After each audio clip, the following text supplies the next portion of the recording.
Assalamu alaikum. Read the following sentences carefully and encircle T in case of true and false in case of false statement. अब यहाँ पर हमें कुछ statement दिए हैं। ये रिव्यू एक्सरसाइज 2 है जो चैप्टर 2 में हमने जितना भी पढ़ा है ये उस सिलसिले में होगा। अब यहाँ पर ट्रू फॉल्स वाले सेंटेंस हैं। सबसे पहला नंबर हमारे पास है 0.025 can be written in scientific notation as. अब यहाँ पर हमें ये पूछा जा रहा है कि ये वाला जो नंबर है इसको हम साइंटिफिक नोटेशन में इस तरह लिख सकते हैं, तो ये सही है या गलत है। अब देखिए यहाँ पर इसने पावर दी है और हम साइंटिफिक नोटेशन में क्या करते हैं, अगर हम इसकी साइंटिफिक नोटेशन में इसको चेंज कर दें तो हम क्या करते हैं, पॉइंट को यहाँ तक लेके आते हैं। हमने यही सीखा है कि पॉइंट के लेफ्ट साइड में 1 नॉन ज़ीरो डिजिट होना चाहिए। तो अगर हम इसको साइंटिफिक नोटेशन में लिखेंगे तो हम इस तरह लिखेंगे और 10 का पावर जो पॉइंट हमने मूव करा है, यहाँ पर पॉइंट हमने 2 डिजिट तक मूव करा है तो पावर होगा 2 और वो भी माइनस में, क्योंकि पॉइंट जब राइट में मूव करता है तो पावर माइनस होगा। ये एक छोटा नंबर है जिसको हमने अब बड़ा कर दिया। तो कभी भी 1 से छोटे नंबर को हम साइंटिफिक नोटेशन में लिखेंगे तो उसका पावर जो है वो माइनस में होगा। अब यहाँ पर हमें जो दिया गया है ये बिल्कुल गलत है, क्योंकि यहाँ पर पावर 3 दिया है। तो ये यहाँ पर इसके लिए हम क्या करते हैं, हम F को सर्कल करेंगे। और दूसरा number, logarithm was invented by Al-Biruni.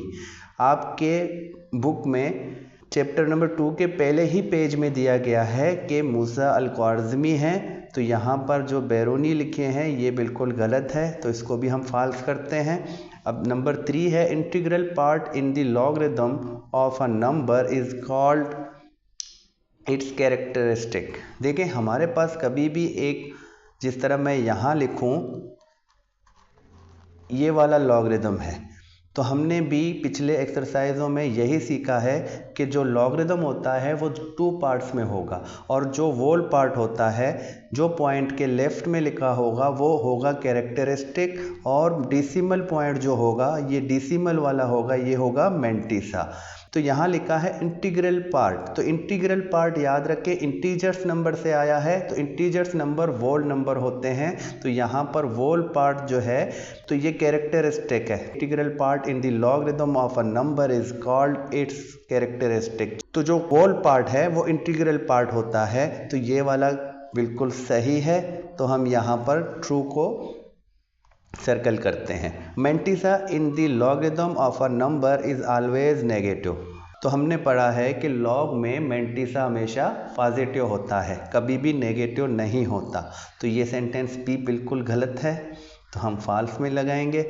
और log base ax is equal to y, अगर इसको एक्सपोनेंशियल फॉर्म में कन्वर्ट करते हैं तो ये बेस है हमारा और y जो है ये पावर में कन्वर्ट होगा और आर्ग्यूमेंट रिजल्ट बनेगा। तो इसने जो दिया है बिल्कुल सही दिया है, तो यहाँ पर हम ट्रू को सर्कल करते हैं। तो अब चलते हैं क्वेश्चन नंबर 2 की तरफ। अब 2 में है फिल इन द ब्लैंक्स। हमें यहाँ पर 10 सेंटेंस मिले हैं, हमने ब्लैंक्स फिल कर देने हैं। तो logarithms having base 10 is called.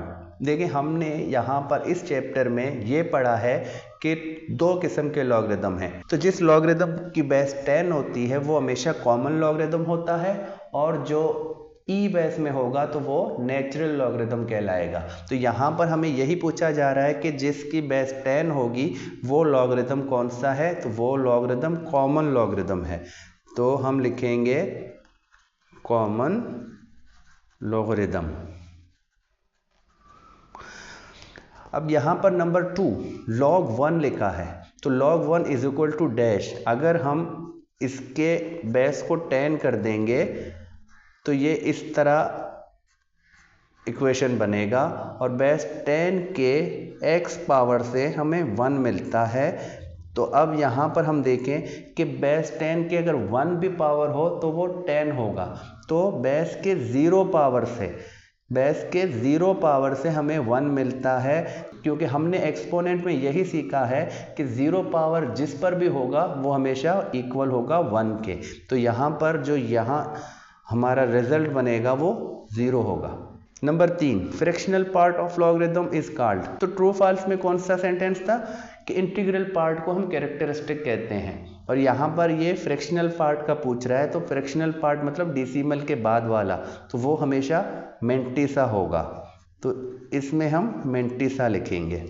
अब यहाँ पर log 512, तो log 512 अगर इसकी बेस 10 है, क्योंकि जिसके भी बेस में कोई नहीं होता तो वो बेस 10 होगा, तो अगर इसका बेस 10 है तो ये कैलकुलेटर या लॉग टेबल के बगैर फाइंड नहीं होगा, तो इसको हम अगर कैलकुलेटर से फाइंड करेंगे तो हमारा रिजल्ट हमें ये मिलेगा।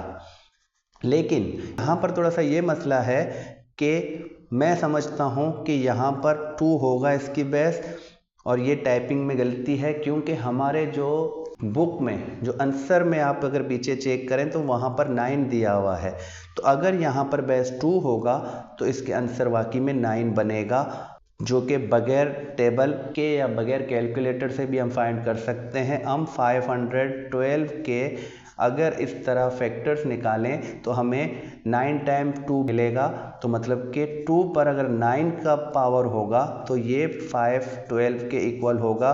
तो आंसर में जब 9 दिया हुआ है तो शायद यहाँ पर ये 2 टाइप नहीं हुआ होगा। तो यहाँ पर याद रखें, आपको कभी भी अगर MCQs मिलेगा तो यहाँ पर 2 की बेस होगी और 512 होगा तो वो 9 के इक्वल होगा। तो log बेस 10 पर अगर 512 निकालेंगे तो वो कैलकुलेटर से हमें ये मिलता है।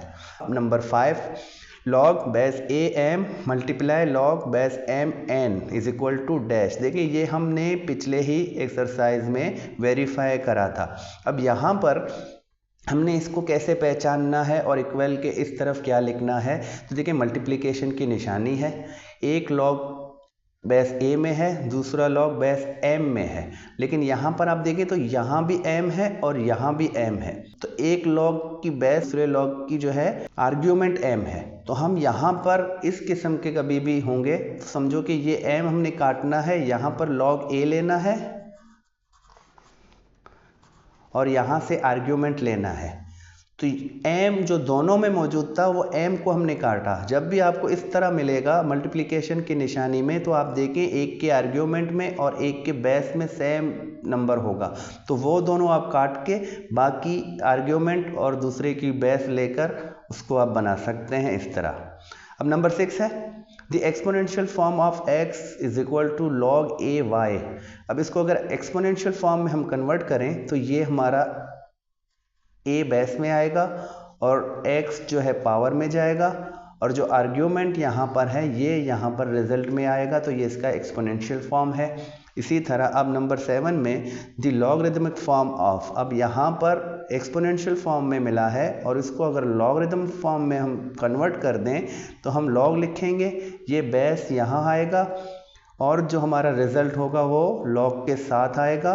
पावर होगा, लॉगरिदम में हमेशा हम पावर को रिजल्ट करते हैं, पावर को ही फाइंड करते हैं, तो पावर जो है यहाँ पर रिजल्ट बनता है इस तरह। नंबर 8 देखें ए बी, दोनों में ए बी हैं, बस पोजीशन चेंज है। तो कभी भी इस तरह के लॉग मिलेंगे और मल्टीप्लिकेशन की निशानी होगी तो ये एक दूसरे के इनवर्स हैं और ये हमेशा इक्वल होंगे 1 के। ये भी हम पिछले एक्सरसाइज में वेरीफाई कर चुके हैं, तो इसके आंसर में क्या आएगा 1। 9th लॉ ऑफ कोशेंट है। देखें आप, लॉ ऑफ कोशेंट को हम जब सेपरेट लिखेंगे तो हम m और माइनस की निशानी सेपरेट में n को लिखेंगे, ये तो बहुत दफ़ा कर चुके हैं, कोई मसला ही नहीं है। अब log 10 की पावर 2 बनता है, तो देखें 10 मल्टीप्लाई 10 मतलब कि 10 की 2 पावर। तो अब यहाँ पर क्या इक्वल होगा, तो अगर हम इस इक्वेशन को लेते हैं तो 10 इस तरह अगर मैं बनाऊंगा तो मतलब बेस भी 10 है और इक्वल टू x, तो ये 10 x पर जाएगा तो x पावर में आएगा 10 के और इस तरह बनेगा। तो यहाँ देखें दोनों बेस सेम हैं, जब बेस सेम होंगे तो पावर भी एक दूसरे के इक्वल होते हैं, तो x इज इक्वल टू बनता है 2। तो यहाँ पर हमारा जो रिजल्ट बनेगा वो 2 होगा। अब चलते हैं क्वेश्चन नंबर 3 की तरफ जहाँ MCQs हैं। तो अब जल्दी से पार्ट 3 करते हैं। MCQs हैं यहाँ पर। देखें सबसे पहले if log base 10x is equal to 4। अब बेस 10 है और यहाँ पर जो 4 होगा वो पावर में कन्वर्ट होगा। अगर हम इसको एक्सपोनेंशियल फॉर्म में कन्वर्ट कर दें तो हमें x की कीमत मिलेगी 10 बेस है और जो पावर 4 10 पर आएगा और x होगी। अब देखिए 10 पर अगर पावर 4 है तो पावर 4 मीन्स के 10 के साथ 4 zeros, तो 4 zeros कहाँ पर आएंगे? D पर आएंगे। तो यहाँ पर सही आंसर D है। तो नंबर 2 है the characteristic of log 54.58 is. अब यहाँ पर हमें कैरेक्टरिस्टिक मालूम करना है। तो कैरेक्टरिस्टिक हमें किस तरह पता होगा कि हम इसको पहले साइंटिफिक नोटेशन में चेंज करेंगे। तो साइंटिफिक नोटेशन में चेंज करने का मतलब कि हमने 1 नॉन जीरो डिजिट के बाद पॉइंट देना है। तो पॉइंट को हमने मूव करा सिर्फ 1 डिजिट तक, हमने यहाँ से यहाँ तक पॉइंट को मूव करा है, 1 डिजिट मूव करा है, लेफ्ट साइड में मूव करा है। ये एक बड़ा नंबर था जिसको हमने छोटा कर दिया। तो अगर छोटा करते हैं तो 10 की जो पावर है वो प्लस में आएगा और हमने डेसिमल को सिर्फ 1 डिजिट तक मूव करा है तो पावर 1 होगा। तो यहाँ पर जो कैरेक्टरिस्टिक है वो 1 है, क्योंकि 10 की जो भी पावर बनती है वो हमारा कैरेक्टरिस्टिक होगा। अब number 3, the base of common logarithm is. तो कॉमन लॉगरिदम की बेस जो है वो हमेशा 10 होगी। अभी सेकंड क्वेश्चन में भी हमने करा था।